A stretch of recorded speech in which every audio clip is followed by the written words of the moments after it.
What a rush. We are back with a new sold separately. If that was any hint, we are covering a very unique set of the Road Warriors, and I can't do that without my fellow Road Warrior. What's up, Clark?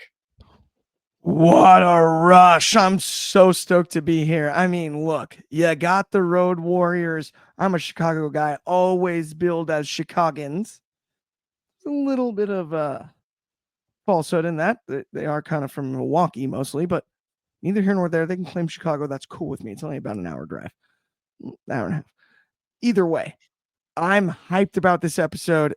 Awesome figures. Let's get the spiked shoulder pads and the biggest pop in wrestling underway when it comes to figures.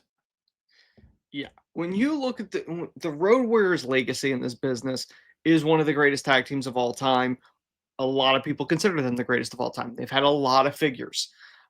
This is the Ringside Collectibles Unchained line. This is their exclusive line, and they have this unbelievable set of the Road Warriors. For me, and I believe for Clark too, this is when we think of the Road Warriors of the Legion of Doom. This is what we're thinking of: the red shoulder pads. Obviously, back in the day, the original ones, they were all in black. We've covered them. Zombie Sailor's making those. I don't know when those are coming out, but they're going to be on the smaller scale. This is the 6-inch scale, and such the iconic look of the Road Warriors. I remember my first Road Warriors figures were the Bone Crunchers that were in this attire. I don't know about you, Clark. I don't know if Yeah. those were yours as well. I mean, this is the iconic attire. My favorite part about this is you mentioned the Legion of Doom, Mm-hmm. and that was the WWF WWE name. So they can own it. I Yes. love that it says Road Warriors because they Yes. were always the Road Warriors to me. You Yes. have the classic spike shoulder pads. I wore them for Halloween myself. Mm-hmm. You have two great head scans, Yep. plus two really great ones as well. Yes. It's the iconic gear. Everything about these figures are off the charts. I am such a big Road Warriors fan. In my eyes, they are the top of the top when it comes to Mm-hmm. tag team wrestling. I have them number one on my Rushmore. Mm-hmm. There are a lot of tag teams that are close, but nobody is the Road Warriors. When anybody has a reception that is off the charts, it's called a Road Warriors pop Yes. for a reason. And I can't say many better things about this. Um, yeah, I think this set's a must. Absolutely. If you're a fan.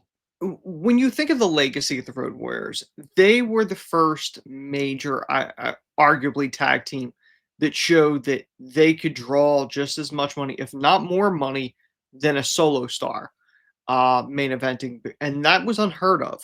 It, And that's always been a problem in this industry where there are teams that are together with the sole purpose to break in the business, but they have ambitions to a solo career. There's very few that stay together. The Road Warriors are one.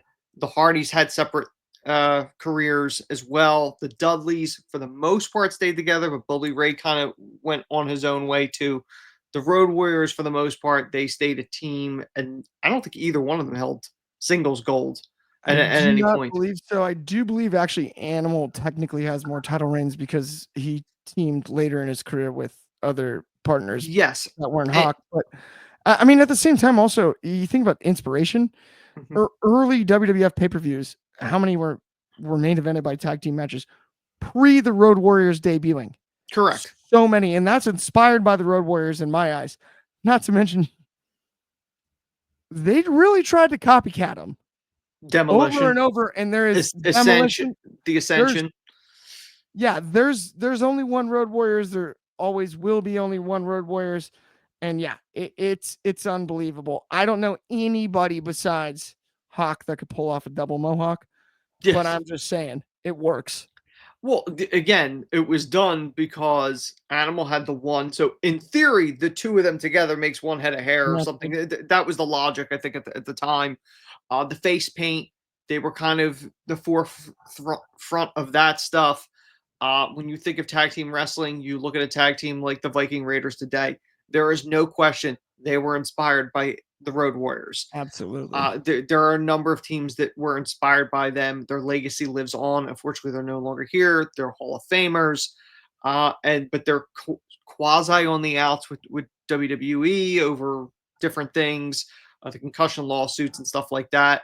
But with Vince gone and them gone, at some point they Yeah, probably will. Ellering has been rehired, so I'm Yeah, assuming we'll get the Road Warriors back in the fold. there Your will point. be a Legends deal, but this is probably one of the few rare instances where you will get Road Warrior figures outside of the WWE bubble in Yeah. this version. So, and this is such an awesome set.